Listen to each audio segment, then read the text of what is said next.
नाही 6,000 कशाला म्हणतात? हा प्रांतांच्या परवानगीच्या आवकेच्या बाहेर आहे. तहसीलदार जेवढे उत्खनन केले तहसीलदारांच्या आवकेच्या बाहेर आहे. परवानगी देताना तहसीलदारांना अधिकार फक्त ना फक्त 500 ब्रासचा आहे.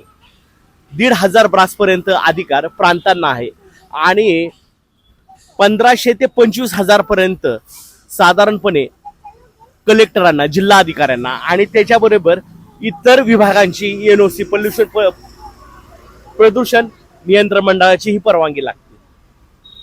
पण येथे ह्या R2 7 स्टार चे मालक आहेत, ज्यांचा हा प्रोजेक्ट आहे, त्यांना साधं वाटलं सुद्धा नाही की आपण एवढ्या मोठ्या प्रमाणात खोदाई करून बेसमेंटला पार्किंगची, मॉलची सोय करणार आहे.